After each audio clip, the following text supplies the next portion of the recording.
इन दिनों social media पर एक वीडियो तेज़ी से वायरल हो रहा है। यह वीडियो आजमगढ़ की छठियाओं का है, जिसमें एक शख्स को समर सिंह कहा जा रहा है।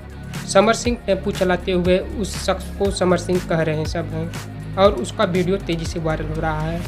आपको बता दें कि आकांक्षा दुबे हत्याकांड में समर सिंह अभी जेल में है, लेकिन कुछ लोगों को कहना है कि वह छठियाओं में टेम्पू चलाते हैं। हमने उस वीडियो की गहन से पड़ताल किया और कुछ लोगों से बारीकियों से पूछताछ की तो पता चला वह समर सिंह नहीं, कोई और